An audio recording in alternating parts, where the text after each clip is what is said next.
Nós priorizamos estar ali a partir do sentir que a minha saúde emocional, saúde mental, a gente tem informação e quer falar sobre isso. Você já reparou como dar conta virou um elogio disfarçado de teste? Tá, como assim? Na nossa sociedade, se você entrega, resolve, sustenta, é um sinal de que você está bem. Mas ninguém pergunta de fato pelo que fica no caminho quando isso acontece. Ninguém pergunta se você dormiu bem, se você tem tempo para sentir prazer ou se você descansa de verdade. E quando a gente se acostuma a medir o valor pela capacidade e a segurança de tudo, o espaço do sentir vai diminuindo. O corpo aguenta, a agenda cumpre, a foto tem sorrisos, mas dentro nem sempre há uma vida acontecendo. O medo nesse cenário se veste de obrigação, a exaustão vai se disfarçando de competência e a tristeza prende a sempre ficar em silêncio. E a culpa se torna um lembrete de que parar não é permitido. E sabe o que é mais curioso? A gente se acostuma tanto a viver no automático que começa a chamar de paz aquilo que no fundo é só ausência de caos. Chama de força o que na verdade é uma exaustão bem disfarçadinha e chama de estar bem o que é só estar dando conta de tudo. Mas e se não for? E se dar conta também for muitas vezes o único jeito de garantir o básico? E se parar significa não pagar contas, perder o emprego ou deixar alguém sem cuidado?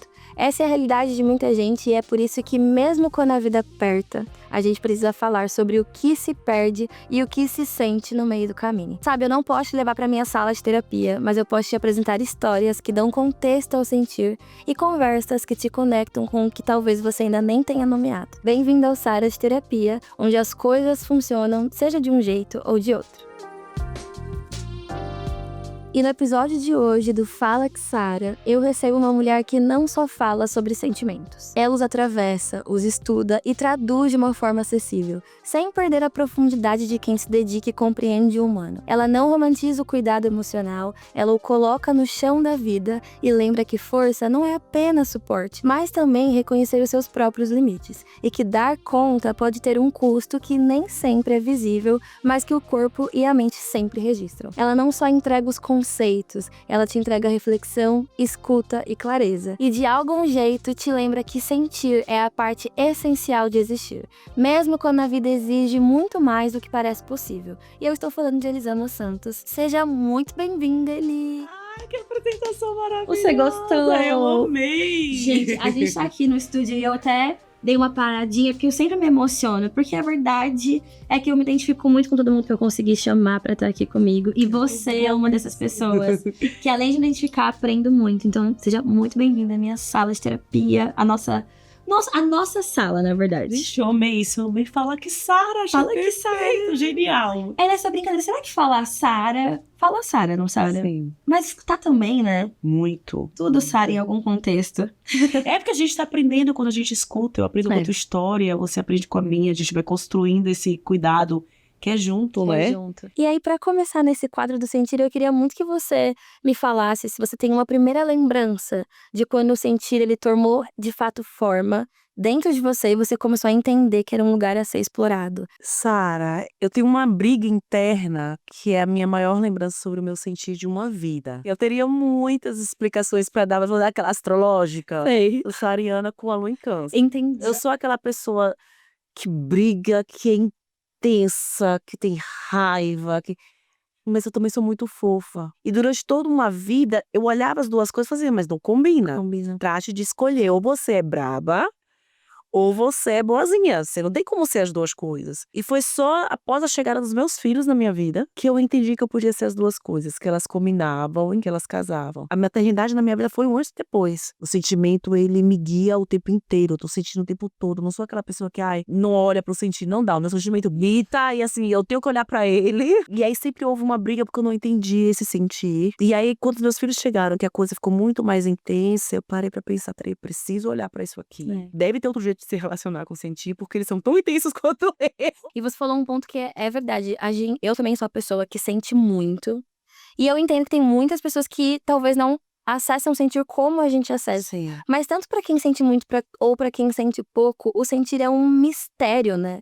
Porque nunca nos ensinam de fato sobre todas as sensações do sentir. E aí, quando a gente fala sobre sentimentos que não nos ensinam, mas a gente tem que aprender com as relações, que eu julgo ser os sentimentos de insegurança, medo, frustração, angústia, aqueles que pesam e que a gente sempre quer repudiar, tirá-los, mas é impossível viver a vida sem eles. Como foi nessa transição pra você lidar com sentimentos que talvez não tinham te ensinado antes, mas ali que você estava organizando o seu sentir e ao mesmo tempo aprendendo a gerir novas vidas e tendo outras coisas pra lidar, como é que era pra você lidar com a insegurança, com o medo, com alguns sentimentos que assombram mais do que os que a gente gosta de sentir? E é importante a gente falar, quando você fala assim, as crianças chegaram e eu aprendi a sentir a organizar o meu sentir com a chegada delas, porque caiu tudo. É importante a gente entender que esses pontos de virada, eles vêm com dor, eles vêm com esses sentimentos que a gente não tá acostumada a lidar. A gente foge, foge, foge do sentir,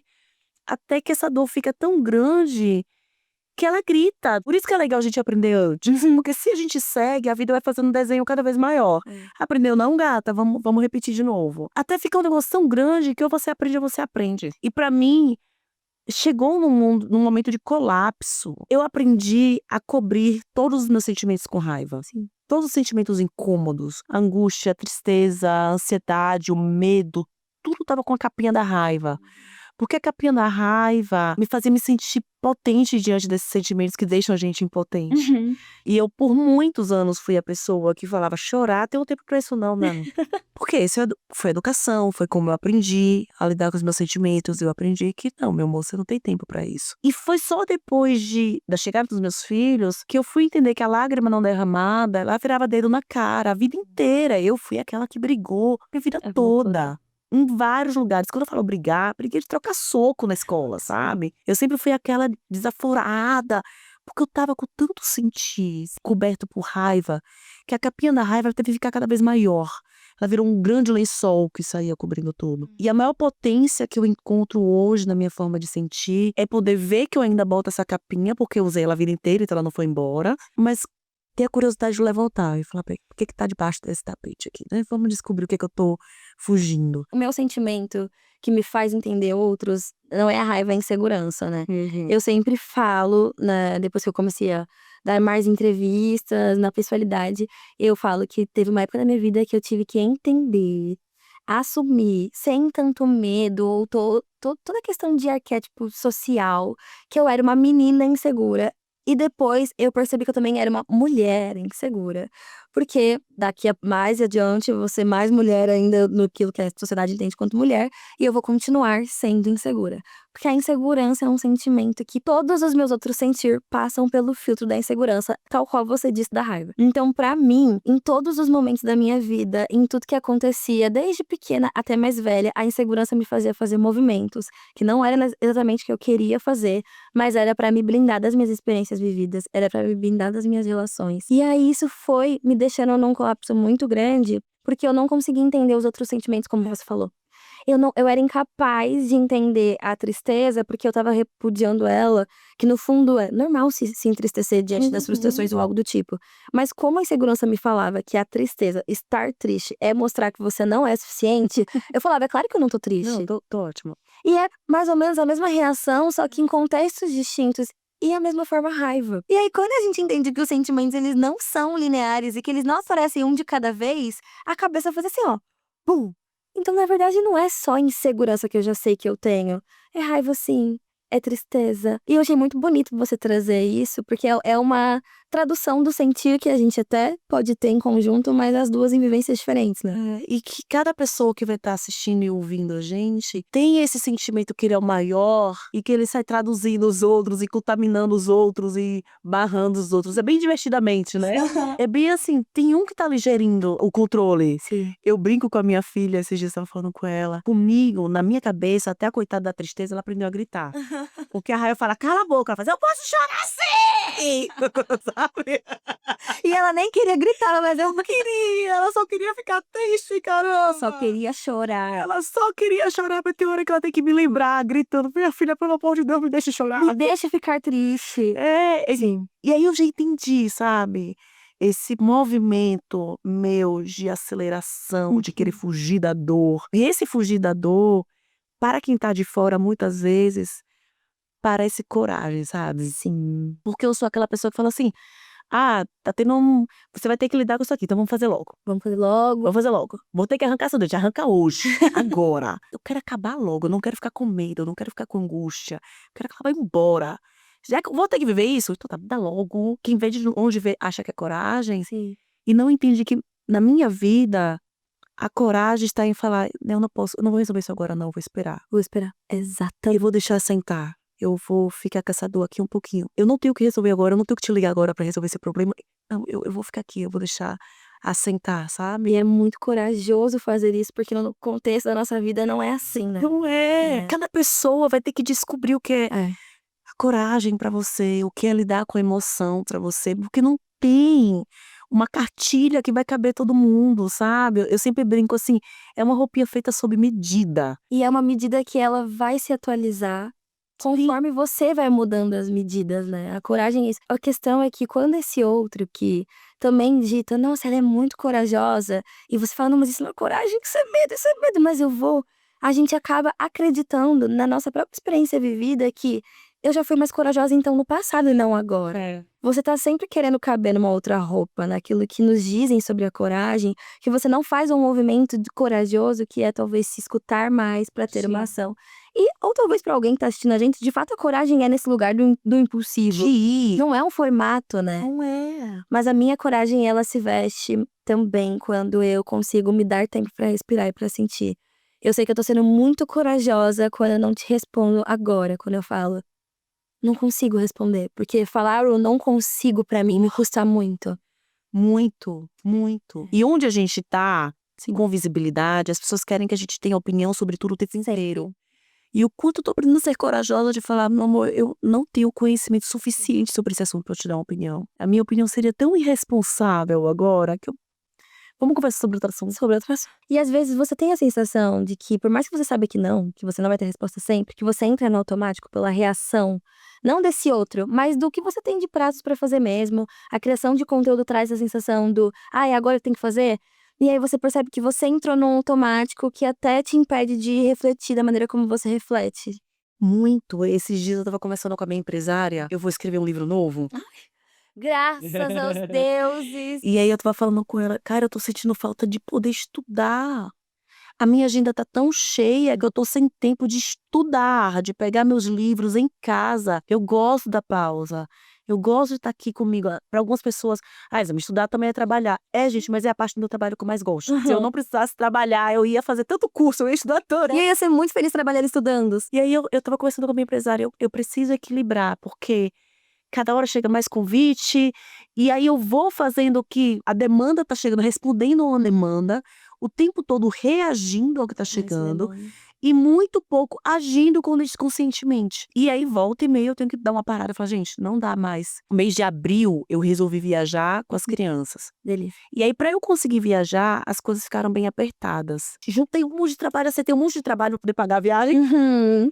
O dinheiro entra, mas tem um preço. Teve um dia, assim, duas situações que me marcaram. Teve um dia que eu acordei no Rio de Janeiro, passei o dia no Mato Grosso do Sul e dormi em São Paulo. Meu Deus. Quando eu cheguei no hotel à noite, eu não sabia nem quem eu era. Uhum. E aí eu deitei no hotel e eu fiz...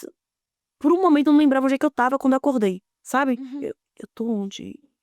Gente, que sensação horrível. Eu realmente preciso fazer isso. E uma outra semana em que eu tive 5 palestras em uma semana. Muita coisa. Sendo que 2 delas foram fora do estado, então eu viajei. Quando acabou a semana, eu falei, eu não tô viva, eu não tô me sentindo viva. Eu amo palestrar. Sim. Eu amo falar sobre o que eu estudo, mas eu não me teletransporto para um palco. Que eu chamei minha equipe e falei, gente, eu preciso organizar porque eu não consigo viver assim. Eu preciso estudar, eu preciso brincar com os meus gatos, eu preciso ficar com os meus filhos, sentar no sofá, abraçada com eles e assistindo uma série.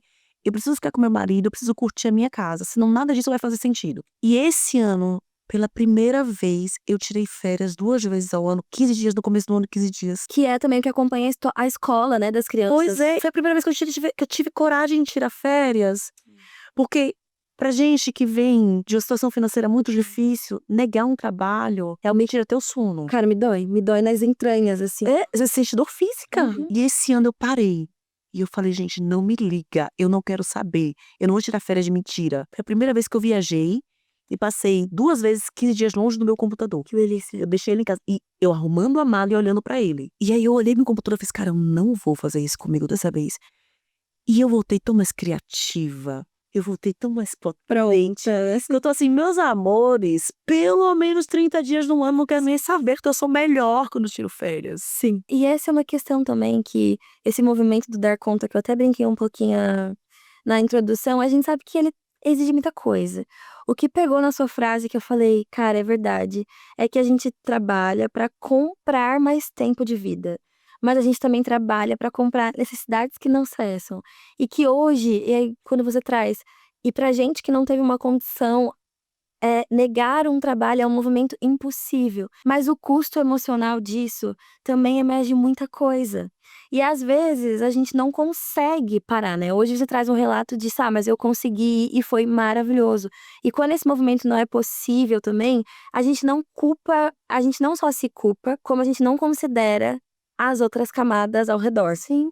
Que é, talvez hoje o movimento, em algum momento, você não pudesse falar, eu vou negar este trabalho. Sim. E aí, quando eu vejo as pessoas que acessam o meu conteúdo, que acessam o nosso conteúdo de forma geral e que entendem que querem começar a cuidar mais de si, a primeira coisa que eu falo, que é o que eu também amo nos materiais que você proporciona, é a gente precisa pisar no chão da realidade.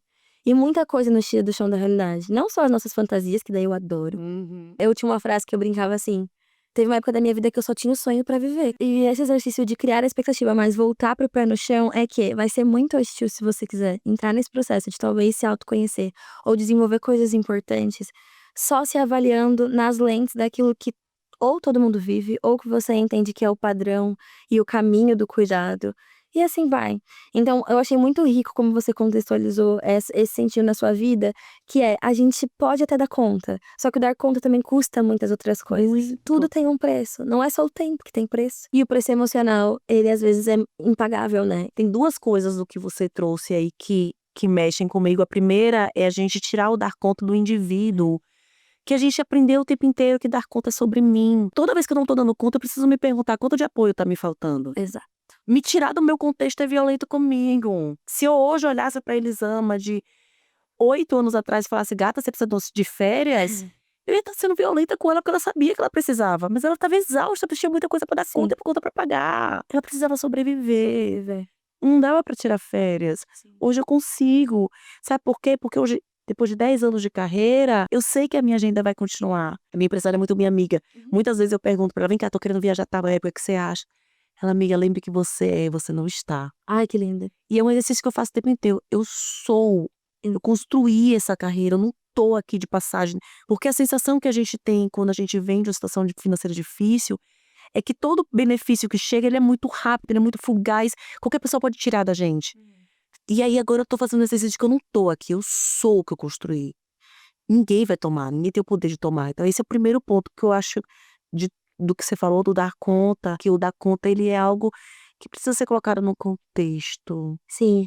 Que ele é algo muito do grupo, que é algo que a gente constrói junta. Conseguir olhar pra isso só é possível porque a gente constrói, mesmo que diante do caos, uma maneira de tentar se acolher naquele sentir. Não vai mudar uma realidade, não vai, em alguns certos momentos, não vai mudar o que você quer ali na realidade. Não vai mudar que você vai te dar as férias naquela época, mas vai te dar um pouquinho mais de acolhimento diante desse caos, né? Naquela época você não poderia nem imaginar que hoje você ter a compreensão de que te exigir descanso era uma violência, se você não analisasse esse contexto que foi que você trouxe, de que é uma construção coletiva e pelas experiências vividas, e que aí eu acho que é o mistério da vida. Tem muita coisa que nunca vai ser respondida, né? Por que que isso acontece então comigo nessa necessidade que não cessa? Tem uma ilusão.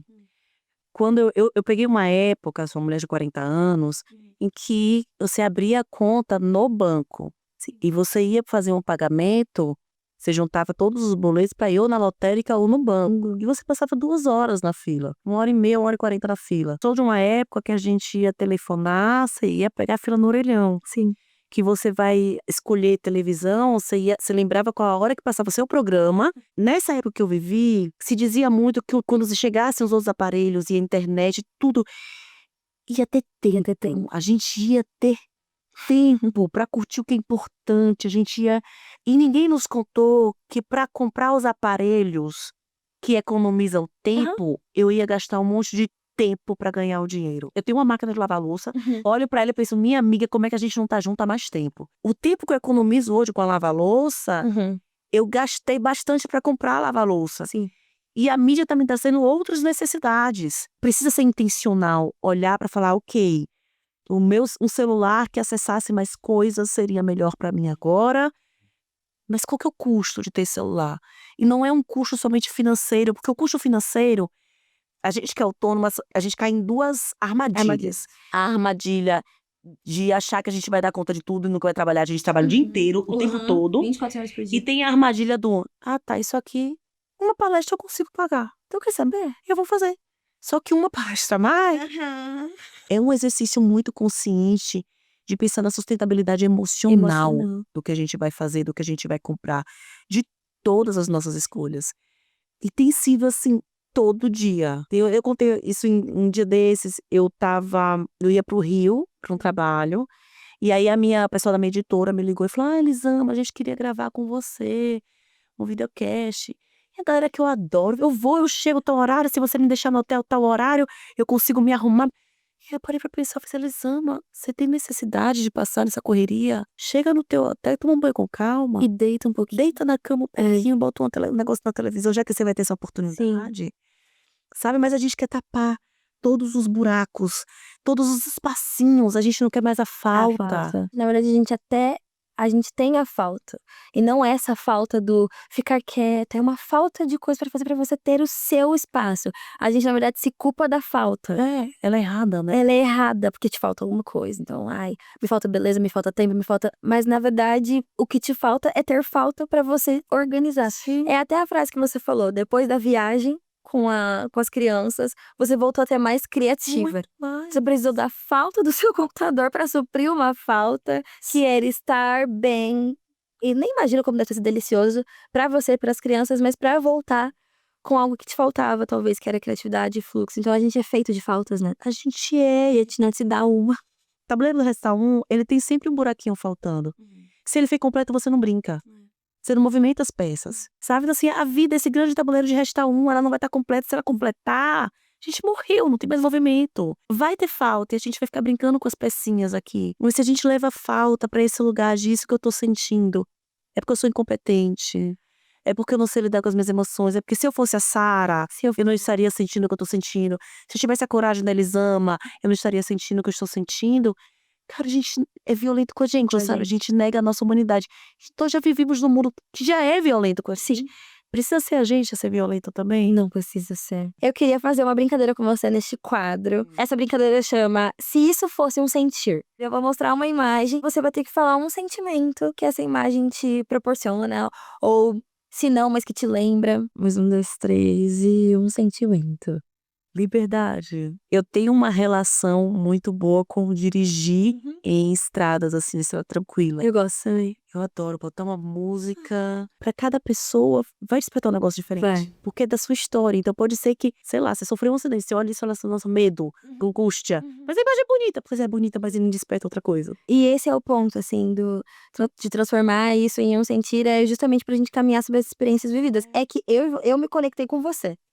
Nessa imagem, mas de também achar que isso me traz uma proporção de liberdade, mas também me traz uma lembrança afetiva muito grande.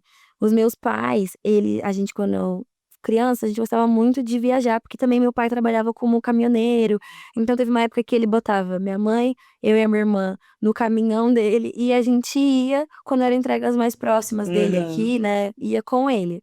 E isso aconteceu algumas vezes porque a gente queria ter mais tempo. Então eu também lembro da gente botar música com eles, com os meus pais no caminhão, e era sempre numa estrada. E depois de um tempo, isso sempre foi muito afetivo pra mim, me dava essa sensação de liberdade e de afeto. E é isso, né? Pra outras pessoas pode não ser tão positivo. Mas pra mim essa daí, eu amo viajar, também tenho lembranças. Você tem de viagem com meu pai gostava de viajar, e a minha família, e é a tradição que eu tenho com os meus filhos também. Que bom, que delícia. Eu vou te mostrar mais uma imagem, então, tá, Eli? Vamos. Essa aqui. Essa é mais complexa. Essa me traz uma sensação de algo entre o cansaço, a decepção, uma sensação de dor. De dor. De carregar o que a gente não dá conta, de Sim. manter o que não tá dando certo, sabe? Pra mim, ela também passa essa sensação e chega num lugar um pouquinho de culpa, que ela segura o que tem que ser despejado. Aham. Eu gosto dessa brincadeira, né? E é maravilhoso. Porque quando a gente fala sobre o sentir, a gente falou muito até agora, né? Sobre se conectar com o sentir a partir das experiências vividas. Mas às vezes a vida, ela exige que a gente olhe pra ele como a gente olhou tal qual numa imagem. E não só olhar porque eu tô sentindo demais, mas olhar porque eu preciso descobrir, eu preciso dar um nome. E existem várias maneiras disso acontecer. Agora eu brinquei com a ilustração, né? Mas a nossa conversa, você falou sobre a sua história. Eu te ouvi e eu também compartilhei da minha. E o sentir, às vezes, é sobre a troca e a descoberta. E, principalmente, que a gente até sente aprendendo com o externo, que foi nos ensinaram. Mas como é delicioso também aprender de dentro pra fora. E talvez essa seja a parte mais difícil para todas as pessoas, porque a gente aprende a se relacionar com todo mundo. E por último, e se tem sorte em vida, Talvez, quem sabe. que talvez, quem sabe, você aprende que a grande relação que tem que existir é a sua com você mesmo. De se conhecer. A gente falou um pouquinho no off, um pouco dos nossos corpos. E da surpresa das pessoas de ou encontrar uma mulher que sabe o que sente, também se assusta por encontrar uma mulher que não só sabe o que sente, mas de fato é intelectual no que sente, porque não só se comprometeu a estudar e aprender, como se profissionalizou e que a intelectualidade mora nos nossos corpos. Sim. E aí você falou que isso às vezes ainda te assombra. Gente, pra vocês que estão aí em casa, vocês acreditam que tem pessoas que ainda falam pro Isama? Me surpreendi com a sua palestra. Eu não queria nem acreditar, mas eu acredito. E como é essa experiência pra você, assim, quando isso acontece? E é importante dizer que esse me surpreendi não é do público que Assiste, né? assiste. Tem um me surpreendi diferente, a gente Sim. sente. Que você fala assim, cara, a pessoa já esperava algo bom de você e eu entreguei algo muito melhor. Que legal, que bom. Mas tem um lugar de, fiquei surpresa. Cara, esse lugar me irrita muito. Assim, Me irrita por que te surpreende que eu seja genial? Sim, eu sou muito inteligente. Aí vem um lugar da preta metida, né? Obrigada, sim, eu sou muito inteligente. Nossa. Sou muito boa no que eu faço, sim. Mulheres como eu não tropeçam no lugar que a gente tá. Exato. A gente não tropeça nesse lugar e chega aqui. A gente constrói.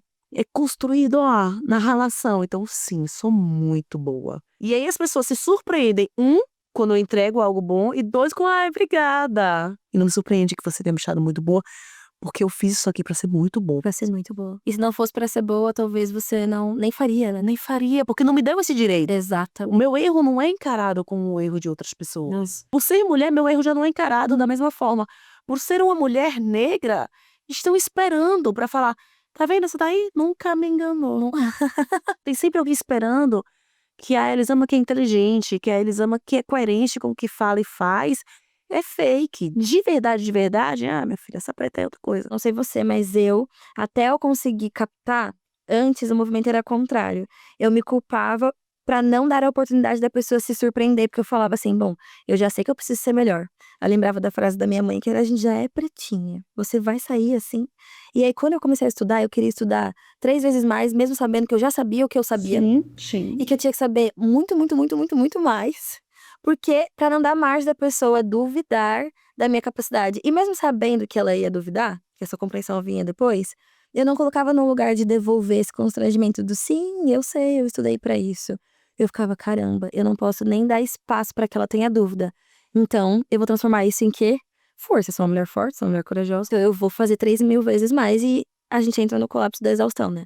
Você chegou a ter esse momento ali? Eu tive um burnout, muita coisa misturada ali por volta de 2018 e um princípio de burnout em 2023. O nosso corpo, ele não é só o nosso meio de transporte, a gente sente com ele todinho. Eu falo o tempo inteiro com as pessoas, a nossa mente, muitas vezes ela mente pra gente, mas o corpo, cara, ele é muito honesto o tempo todo. E o meu corpo foi me contando que eu tava muito cansada. Minha mãe tava com câncer, meu marido tava desempregado, 2 crianças pequenas, meu marido entrando em depressão, eu trabalhando e aquela pressão, várias vezes eu deitei pensando, eu vou ter um treco. Meu coração tá tão acelerado que eu vou me infartar. Mas eu fazia, querido, dá conta, porque não dá tempo não. E aí, eu engordei, num período de 2 anos, 40 quilos. Sim.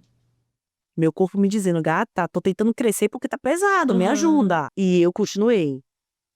E aí eu tive movimentos involuntários na face. No momento que a carreira tá crescendo, eu me lembro de um dia que eu ia pra Fátima Bernardes, eu no camarim, o rosto fazendo assim. Ai, meu Deus. Porque ele entortava 40 segundos e voltava. E voltando. E eu pensava, o que eu vou fazer se ele entortar no palco? Porque o programa da Fátima era ao vivo. Ao vivo. Quando era programa gravado, eu ainda falava com as pessoas. Continuei, vamos disfarçar. Aí eu tive zumbido pulsátil. Quanto mais nervosa eu ficava, parecia um mumba relógio na minha cabeça. E aí o médico falou, olha, é estresse. Fiz ressonância, fiz tudo. E eu, tá, e o que a gente faz? Passa o estresse. E eu pensei, cara, o corpo tá me falando, querida, se você não parar, eu paro. E eu precisava tomar uma atitude. Ali eu falei, cara, não dá. Comecei a dizer muito mais não. Sim. Mesmo não podendo, às vezes, mesmo com medo. Mas eu precisei dizer porque eu tava pifando. Eu falei, vou fazer exercício, vou pro yoga, porque dizem que acalma. Então eu procurei um exercício que fizesse sentido pra mim. E aí eu comecei a botar respiração consciente no meu dia a dia. E eu percebi, gente, a gente tá tão nervosa que a gente esquece de respirar. Eu não lembrava como era respirar enchendo o abdômen. Aqui. Minha respiração tava o tempo inteiro no peito. E observar isso, várias vezes durante o dia eu fazia, tô respirando só pelo peito, deixa eu parar aqui conscientemente por 1 minuto e respirar Sim. pela minha barriga. Eu ensinava isso pros meus filhos pra acalmarem. Quando meu filho tava sem conseguir dormir, eu botava um ursinho na barriga dele, um bichinho, deitava lá, filho, botava Snoopy, fazia, sobe o up, desce o up, pra ver essa barriga subir, que isso aqui é calma. E eu não fazia. E eu já fazia terapia. Foi o momento que eu entrei com a psiquiatra, e falei, olha, não vou tomar aquele caminho. E sabe qual foi o maior aprendizado desse tempo todo? Aí eu fiz uma cirurgia bariátrica, falei, eu não tô conseguindo sozinha voltar pra um corpo que faz sentido pra mim, que é potente. Tava com pressão alta, não era a obesidade, mas Não. a pressão alta, a pré-diabetes, a gordura no fígado, tava assim, Sim. meu corpo tava pifando. Falei, do corpo eu não vou dar conta sozinha. E eu aprendi a ter uma equipe perto de mim que eu posso pagar, óbvio, mas eu aprendi a acionar. Porque tem um lugar que nós, mulheres negras, principalmente, temos, que assim, eu só vou pro médico pra levar 10. Se eu não tô fazendo tudo certo, eu nem vou. Eu vou na nutricionista, se eu não tô seguindo tudo, não. Deixa eu seguir tudo primeiro, mas E agora eu entendi que esse caminho de eu vou fazer tudo sozinha, ele sempre me adoeceu. Então agora eu já ligo pra nutricionista e falo, não tô conseguindo seguir, me ajuda. Ligo pra psiquiatra e falo, não tô conseguindo, o que você fala pra eu fazer, eu não tô conseguindo fazer, me ajuda. Eu tô assim, não estou conseguindo, me ajuda. E eu amei que as principais práticas que você trouxe ali no início foi, Sara, eu tive que primeiro respirar. Respirar. Eu uma vez ouvi, tava fazendo natação, aí o professor falou, Sara, que eu tava só afundando. Meu, não sei nadar, não sei se é 10 de 10 na natação, como eu sei tem 1 mês e meio. Como eu não nado igual você? Aí ele falou, ele tava assim, ó. Lembra até hoje que ele tava mexendo em alguma coisa na mão dele. Aí ele, também você não quer nem respirar? Na natação, se você não respira, você afoga. E isso me fez parar em outros aspectos da minha vida. E me lembrar que talvez hoje eu até tenha grandes recursos que conseguem me assistir, não só na psicoterapia ou poder contar com um psiquiatra, mas também há muito tempo atrás eu também tinha alguns atributos para cuidar da minha saúde que não eram o que eu tenho agora, mas que partiam da respiração, que partiam da centralização, que partiam da compreensão. Assim como você trouxe, você tinha compreensão de que você não podia parar, por mais que você soubesse que você queria. E essa compreensão pode não mudar cenário, pode não fazer, por exemplo, na época, o seu marido conseguir. A Lisama compreendeu que ela precisa parar, arrumar um emprego. Mágica. Não. Naquele momento eu não podia falar com a minha mãe, vai fazer sua quimioterapia sozinha, querida? Não. Eu não podia falar pros meninos, tomem banho sozinha, se virem. E aí eu entendi que existem épocas que eu vou precisar de mais apoio pra dar conta do que tá acontecendo. E foi uma época que eu falei, eu preciso ver mais minhas amigas, eu preciso mais sentar no sol, eu tenho uma relação com o sol e com o banho muito intensa. Cara, eu preciso sentar na varanda rapidinho, 10 minutos e só fechar meu olho. Tomar um pouquinho de sol, Um pouquinho. só um pouquinho, só sentir o sol queimando, esquentando meu corpo aqui, porque eu lembro que é maior, que tem algo maior que eu aqui, sabe? Então tem pequenas coisas que elas ajudam a gente a respirar. Essa pessoa aqui, eu realmente tenho que dar conta disso aqui agora. Essa situação é realmente o quanto isso aqui é essencial. Sim. E tem coisas, sim, eu sou casada há 16 anos. O quanto melhorou a minha saúde mental saber que eu não sou obrigada a fazer Isaac feliz, a resolver os problemas de Isaac. Sabe? Ele é ele. E aí eu fico vendo, e é um movimento muito feminino, porque a gente aprendeu isso, a salvar. eu fico vendo coisas que eu falava, gente, mas se ele fizesse diferente, sabe, tipo assim, querido, você não tá te incomodando, sou eu que vou me incomodar. Ele tem milhões de outras qualidades, mas ele não é um animadão que nem eu. Eu sou chefe de discussão, sabe? Eu sou aquela que tá, bom dia! Eu acordo meus filhos cantando bom dia. Eu sou essa pessoa. As pessoas não vão ser assim, não vai ser Não. todo mundo assim. Eu sou aquela que, assim, tinham assaltado a casa da minha mãe. Minha mãe tinha acabado de comprar o computador da minha irmã. E a minha irmã chorando, chorando. E aí ela no telefone, ele vai morrer de raiva do Windows Vista! A gente faz piada, a gente precisa fazer piada, sabe? É a dinâmica da minha família. Sim. Não é todo mundo que é assim. Meu Não. marido não é assim. E eu achava que eu tinha que fazer ele ver as coisas engraçadas. Não tem. Sim.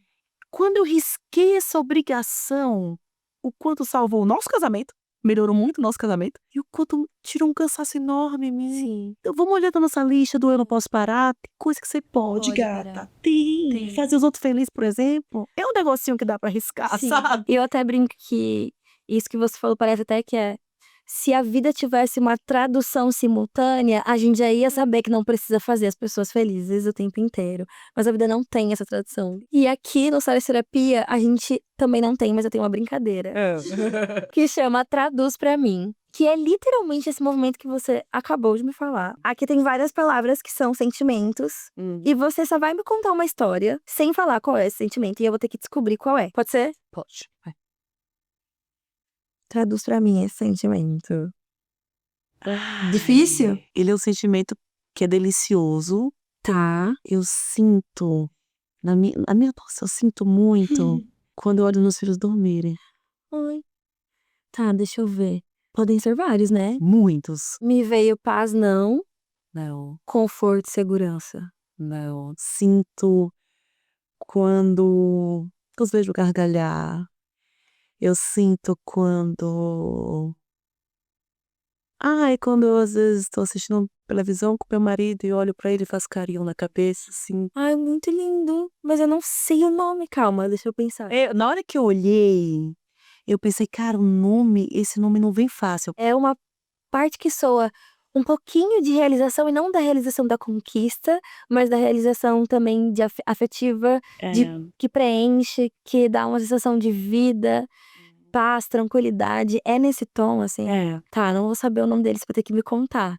Ternura. Ternura, que lindo! Não é uma expressão que a gente tem. Na hora que eu olhei, eu falei, esse vai ser difícil. Não foi linda.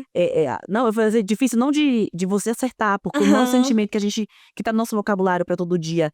A gente usa a palavra ternura muito mais como um adjetivo quase, ou um substantivo, do que necessariamente como um sentimento. Um sentimento. Obrigada, eu amei. E eu com certeza, assim, fecho esse quadro muito feliz de ouvir tudo que você falou. Porque me se conecta principalmente comigo. Eu saio daqui deste momento aprendendo mais coisas sobre a vida, sobre o sentir. E sobre o cuidado, né? A proposta de brincar com uma sala de terapia. Porque a palavra terapia, ela significa cuidado, né? Sim. E o cuidado também tá na nossa história, também tá nas nossas traduções que vêm a partir da nossa história. E aí, pra fechar, assim, a gente tá chegando nos nossos últimos minutos, mas falo toda hora aqui nos episódios que esse projeto tem um lugar muito importante na minha vida, assim, de realização pessoal.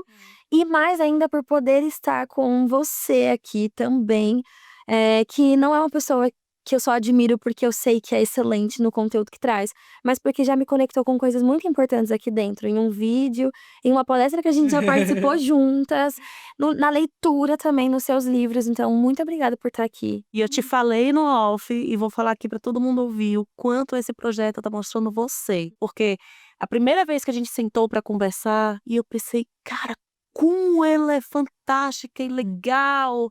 E você é uma menina nova, né? E eu falei, gente, mas me parece que ela é tão nova, que incrível, quanta coisa vivida. E muitas vezes a internet não te vê no tamanho que a Sara tem emocionalmente, intelectualmente, o nível de profundidade, sabe? Muito além do programa que você participou. Sim. Que lindo ver esse projeto, porque eu acho que você tá conseguindo se traduzir lindamente aqui, vida longa. Pra nós, mas muito obrigada, ouvir isso. Céu. Ele, vem cá, você quer deixar uma mensagem final? Aquela coisa toda que a gente Faça. vai falar no final. Então, assim, já Diga. vai comprar meus livros, vai acompanhar o Chá de Coragem, os Sim. podcasts, joga meu nome aí na internet que você acha um monte de coisa. E você acha palestras pra você ir. Quando eu tiver, Elisama, você puder, e vai. Um beijo. Beijo, Obrigada. gente. Se essa conversa mexeu com você, respira, sente um pouco e me encontra no Toma Xara, onde eu trago um olhar um pouquinho mais técnico sobre tudo que a gente conversou aqui. Curte, compartilha, manda pra geral e a gente se vê em breve. Beijo! Nos priorizar.